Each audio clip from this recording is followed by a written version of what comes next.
Camagli looks just like any other town on the Italian coast. The little colored houses face the sea and the sun shines on them. But if you look carefully, you'll see something very interesting. In the town of Camagli, there are many things that seem real, but they're not. This fishing village near Genoa is full of trompe l'oeil, a type of art in which nothing is what it seems to be.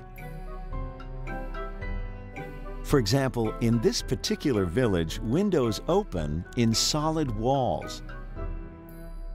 There seems to be elaborate stonework, but it isn't stonework, it's paint.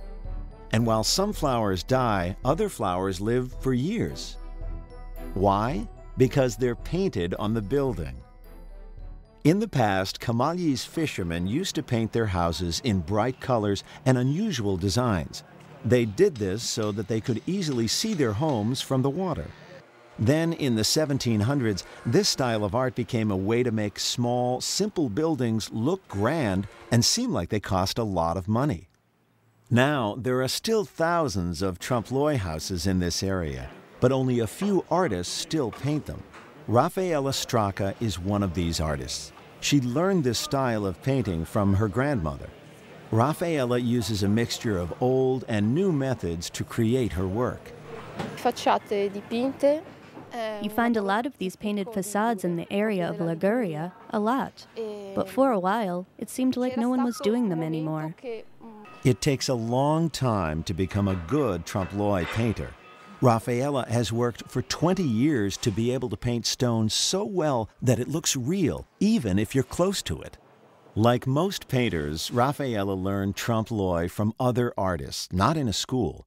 But these days, there are fewer artists, fewer teachers, and fewer places to learn the technique. In Florence, the Palazzo Spinelli Art School has one of the few trompe l'oeil programs available. Painters work a full year to learn how to make everything from trompe l'oeil stonework to fake doors. Even though most students aren't from Italy, they understand that the technique is a very Italian tradition.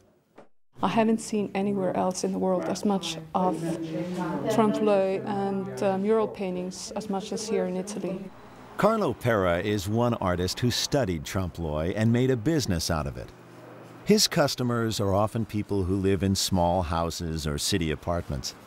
They want to buy Pera's trompe l'oeil terraces and balconies to improve the appearance of their homes. Carlo feels that trompe l'oeil brings something unexpected to a new place. Trompe l'oeil means bringing the central city of Milan to the sea, or the sea to the mountains, or even the mountains to the sea. Carlo's style comes from history. He uses an art book from the 1300s to study the technique. He uses only traditional style paints and mixes them by hand. He does all of this for one reason: to protect the trompe l'oeil traditions. It's easy to see. If we lose the trompe l'oeil tradition, then very little of Camagli's culture will remain. We'll have museums, but that's not much. Culture should be seen. Everyone should enjoy it. Fortunately, in this part of Italy, you can still see the local culture everywhere. It's in the street, in the bay, and in the cafes of the town. But remember, in Camagli, what you see might not be what you think it is. So don't always believe your eyes.